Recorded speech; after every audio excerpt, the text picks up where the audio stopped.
যদি মই সৰ্বানন্দ সোণোৱালৰ বিষয়ে বেয়াকৈ কওঁ, হয়তো সমগ্ৰ সোণোৱাল জাতিয়ে 99% মোক বেয়া দৃষ্টিগোচৰে চাব।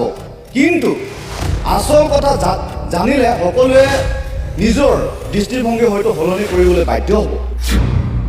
এতিয়া মোৰ প্ৰশ্ন সৰ্বানন্দ সোণোৱাল আৰু প্ৰধান বৰুৱালৈ যে আপোনালোকৰ কথা মতে আমি ইমানখিনি ত্যাগ কৰিবলৈ বাধ্য হ'লোঁ, এতিয়া আমাৰ গাঁওখনক আপোনালোকে কিয় চকু দিয়া নাই?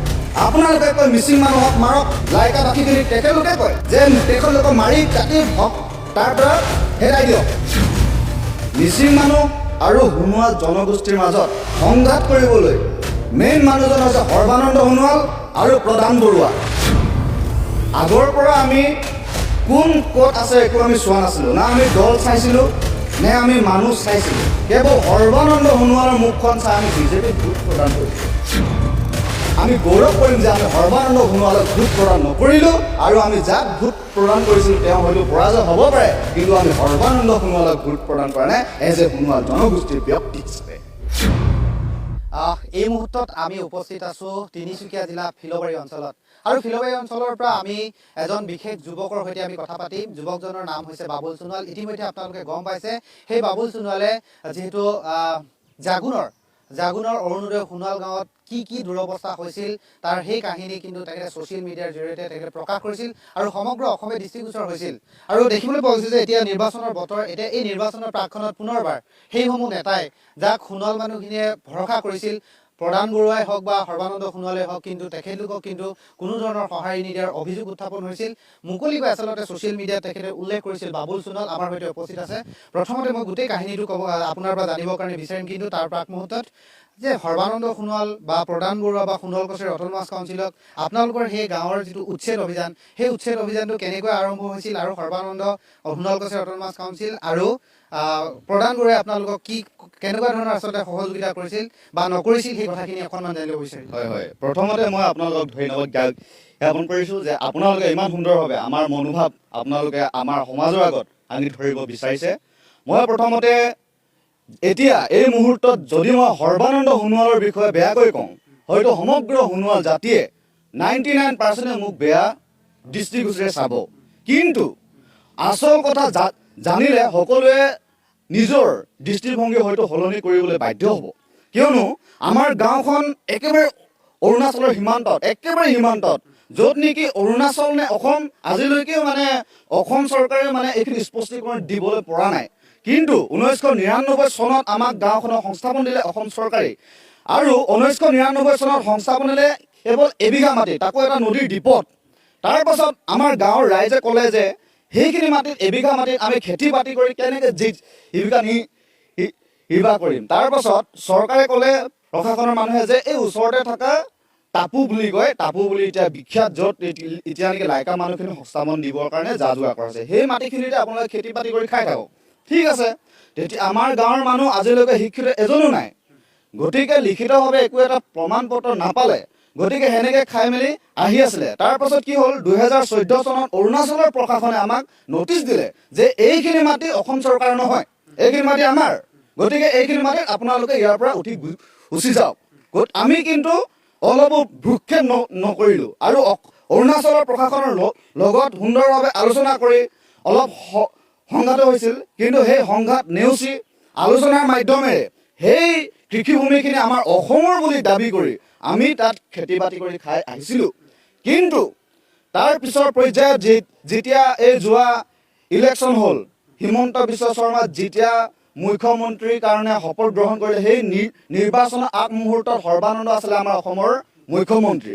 তেখেতে মাজুলীৰ পৰা প্ৰতিনিধিত্ব কৰে, আৰু তেতিয়া তেখেতে ক'লে কি, লাইকা মানুহখিনিৰ সংস্থাপনৰ কাৰণে সমগ্ৰ অসমতে এটা আন্দোলন হৈছিল, আৰু আমিও সেই আন্দোলনত জড়িত হৈছিলোঁ যে লাইকাবাসীৰ মানুহসকল, দধিয়াবাসীৰ মানুহসকল সংস্থাপন পাব লাগে। আৰু সেই সূত্ৰে আমাৰ সৰ্বানন্দ সোণোৱালে, দিগন্ত শইকীয়া আমাৰ সেই সময়ৰ তিনিচুকীয়া জিলাৰ DC আছিল, তেখেতৰ সূত্ৰে সোণোৱাল কছাৰী ছাত্ৰ সন্থাৰ পৰা আমাৰ গাঁওখনলৈ এটা বাৰ্তা প্ৰেৰণ কৰিলে যে লাইকা মানুহখিনিক কেৱল সেই মুহূৰ্তৰ বাবে ইলেকশ্যন হৈ যোৱালৈকে তাত থাকিবলৈ কাৰণে কেইটা অকণমান মাত্ৰ ঠাই দিয়া। ঠিক আছে, আমাৰ সৰ্বানন্দ সোণোৱাল আমাৰ নিজৰ মানুহ, দিগন্ত শইকীয়া সোণোৱাল DC আমাৰ নিজৰ মানুহ, গতিকে আমি তেখেতলোকৰ কথা শুনিম আৰু সেই সূত্ৰে আমি যিখিনি আমি খেতি বাতি কৰি আছিলোঁ তাৰ কাষত যোনখিনি মাটি খালী আছিলে হাবিও আছিলে অলপ আমি সকলোৱে গাঁৱৰ ৰাইজে হাবি বন চফা কৰি লাইকা মানুহখিনি তাতে বহিবৰ কাৰণে ঠাইখিনি আমি যোগাৰ কৰি দিলোঁ। তাৰ পাছত DCয়ে নিৰ্দেশ মতে ডিগবৈ সংমণ্ডলৰ DFOই এটা হেৰি JCB লগাই এটা সীমা নিৰ্ধাৰণ কৰি দিলে যে এইখিনিৰ পৰা লাইকা মানুহখিনি এইফালে নাযায় আৰু চৰকাৰৰ প্ৰশাসনেও আমাৰ নামফাই অৰুণোদয় সোণোৱাল গাঁৱৰ কৃষিভূমিত কোনো ধৰণৰ উচ্ছেদ নকৰে বা হাত নিদিয়ে। কিন্তু তাৰ পিছৰ পৰাই যেতিয়া ইলেকশ্যন হ'ল সৰ্বানন্দ সোণোৱালৰ CMৰ পদ গ'ল, হিমন্ত বিশ্ব শৰ্মা চৰকাৰৰ গঠন হ'ল, তাৰ পিছৰ পৰা আমাৰ প্ৰশাসনে ইমানভাৱে অত্যাচাৰ কৰিলে যে যেতিয়াই যায় খৰালি দিনত যায় গোটেই গাড়ী আমাৰ শাক পাচলি কাটি থৈ আহে, ঘৰ দুৱাৰবোৰ এইবোৰ কাটি থৈ আহে। যদি মানুহে তাত খেতি বাতি কৰি থাকে চৰকাৰে কয় যে আপোনালোকে ইয়াৰ পৰা যাওক নহ'লে আপোনালোকক গুলিয়াই দিম বুলি কয়। আমাৰ মানুহে প্ৰশ্ন হ'লে কেলে আপোনাক গুলিয়াব, তাৰপিছত আমাক য'ত যি কৰি থাকে সেইবোৰ কাটি ছিঙি থৈ কিনে গুচি আহে। তাৰ পাছত এনেকৈ সময় গ'ল। তাৰপাছত ডিগবৈ সংমণ্ডলৰ DFOই কয় কি আপোনালোকৰ ইয়াত ঘৰ নাই, মানে এই বাৰ্তাটো আহিছে প্ৰধান বৰুৱা আৰু সৰ্বানন্দ সোণোৱালৰ পৰা। তেখেতলোকক এনেকৈ কওক যে তাত ঘৰ নাই আৰু এইখিনি মাটি উচ্ছেদ কৰা হ'ব বা লাইকা মানুহখিনিক সংস্থাপন দিয়া হ'ব। আৰে ঘৰ নাই, তাৰপিছত আমাৰ এগৰাকী মহিলা এটা সন্তান আৰু এজন তেখেতৰ স্বামী কেৱল মাত্ৰ ঘৰ পাতি ছমাহ নোৱাই হোৱা হাতীয়ে এনেভাৱে নৃশংসভাৱে সেই মাতৃগৰাকীক হত্যা কৰিলে যে তেখেতৰ মাথা ক'ৰবাত, হাত ক'ৰবাত, বুকুৰ স্তন ক'ৰবাত, ভৰি ক'ৰবাত, চুলি ক'ৰবাত এনে নৃশংসভাৱে হত্যা কৰিলে। যেতিয়া আমি তাৰ প্ৰাপ্য বিচাৰি প্ৰশাসনৰ ওচৰত গ'লোঁ যে সেইখিনি এৰিয়া আমাৰ অঞ্চলত নপৰে বুলি তেখেতলোকে আমাক সকীয়নি দিলে যে আমি আমাৰ প্ৰাপ্য আমাৰ অসম চৰকাৰৰ পৰা দিবলৈ নোৱাৰোঁ। আমাৰ প্ৰশ্ন যদিহে সেইখিনি অসম চৰকাৰৰ সীমাত নপৰে তেখেতলোকে উচ্ছেদ কৰিবলৈ ক'ৰ পৰা সাহস পালে?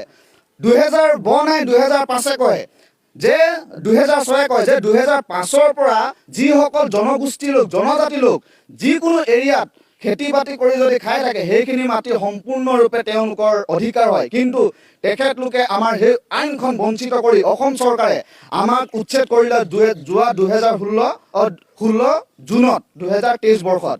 তাৰ পাছত আমি যদি আমাৰ অধিকাৰৰ বিষয়ে কওঁ আমাৰ কৃষিৰ ভূমিৰ পৰাই আমাক টানি আনি চুচুৰাই গোটেই থানাই থানাই পলুৱাই লৈ ফুৰে। আচৰিত কথা যে প্ৰথমতে মোক সেইদিনাখন আটক কৰিছিলে, প্ৰথমতে ভৰালে লেখাপানী থানাত, তাৰপাছত ভৰালে মাৰ্ঘেৰিটা থানাত, তাৰপাছত ভৰালে ডিগবৈ থানাত। মই আচৰিত, আৰে মোক মানে কি কৰিবলৈ গৈ আছে? এটা মানে মোৰ মনত ভয় ভাৱ এটা আহিছিলে যে মানে পলুৱাই ফুৰিছে মানে কেলেই? আচৰিত।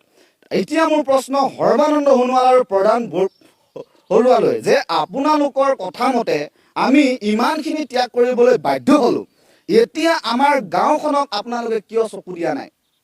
আপোনালোকে কয় মিচিং মানুহক মাৰক, লাইকাবাসীখিনিক তেখেতলোকে কয় যে তেখেতলোকক মাৰি কাটি তাৰ পৰা হেৰাই দিয়ক।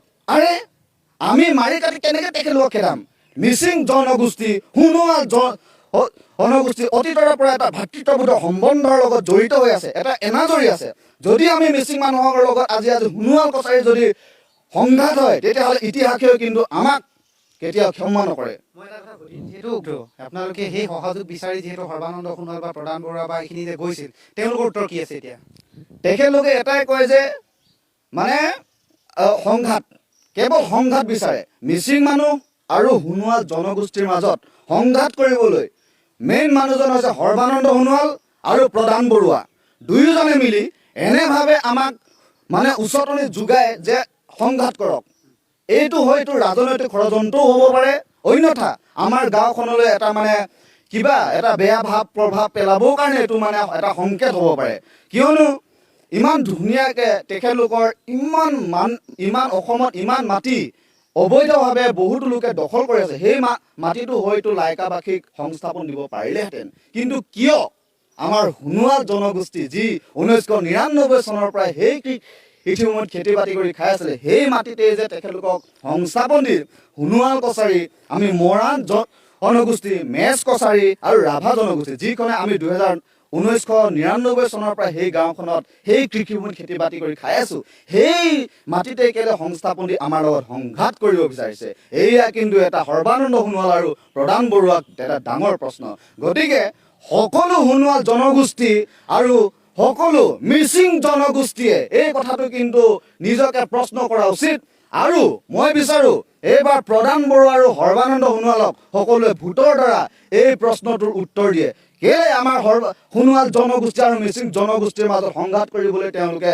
ষড়যন্ত্ৰ কৰিছে এয়া কিন্তু সকলোৱে তেওঁলোকক প্ৰশ্ন কৰা উচিত হয়তো এই সংবাদটো যদি আজি সমগ্ৰ অসমতে বাজে হয়তো মোক কাইলৈ পুলিচে আটক কৰিব পাৰে কিন্তু মই ভ্ৰূক্ষেপ নকৰো অলপো মুঠতে আমাৰ এনাজৰীডাল সদায় এনেদৰে থাকি যাওক এয়াই মই কামনা কৰোঁ আৰু আমাৰ গাঁওখনে যাতে ন্যায় পায় তাৰ কাৰণে মই অসম চৰকাৰক হিমন্ত বিশ্ব শৰ্মা চৰকাৰক অনুৰোধ জনাইছোঁ এতিয়া প্ৰাক্তন মুখ্যমন্ত্ৰী বা আজি সৰ্বানন্দ সোণোৱালে পুনৰবাৰ আপোনালোকক ভোট বিচাৰি পুনৰবাৰ আহিব যে সোণোৱাল মানুহক ভোট দিব লাগে বুলি কিন্তু এটা চৰ্চা চলি আছে এই গোটেই কথাখিনি যিহেতু সোণোৱাল মানুহক সোণোৱালজনেই যে নাচালে বা প্ৰশাসনিক দিশৰ ফালৰ পৰা হ'লেও কোনো ধৰণৰ যে সহযোগিতাটো নাপালে এই গোটেই কথাখিনি যিহেতু সকলোৱে কৈ আছে যে সৰ্বানন্দ সোণোৱালক সোণোৱাল মানুহে ভোট দিব বুলি এই ক্ষেত্ৰত যিহেতু আপোনালোকে ভুক্তভোগী তাৰ কাৰণে কি বাৰ্তা প্ৰেৰণ কৰিব সৰ্বানন্দ সোণোৱালক হয় আগৰ পৰা আমি কোন ক'ত আছে একো আমি চোৱা নাছিলোঁ না আমি দল চাইছিলোঁ নে আমি মানুহ চাইছিলোঁ কেৱল সৰ্বানন্দ সোণোৱালৰ মুখখন চাই আমি বিজেপিত ভোট প্ৰদান কৰিছিলোঁ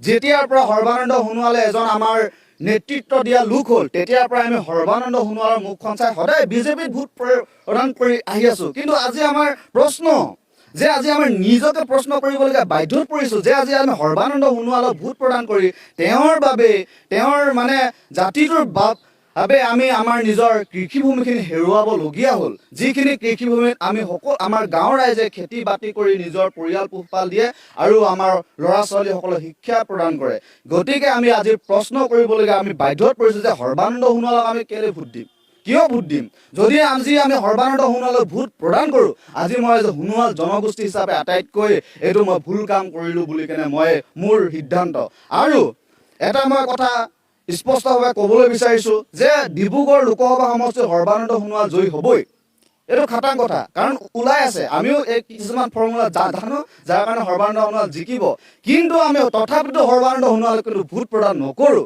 আমি গৌৰৱ কৰিম আমাৰ যদি যাক আমি ভোট প্ৰদান কৰিম তেওঁ যদি পৰাজয় হয় আমি গৌৰৱ কৰিম যে আমি সৰ্বানন্দ সোণোৱালক ভোট প্ৰদান নকৰিলোঁ আৰু আমি যাক ভোট প্ৰদান কৰিছিলোঁ তেওঁ হয়তো পৰাজয় হ'ব পাৰে কিন্তু আমি সৰ্বানন্দ সোণোৱালক ভোট প্ৰদান কৰা নাই এজ এ সোণোৱাল জনগোষ্ঠীৰ ব্যক্তি হিচাপে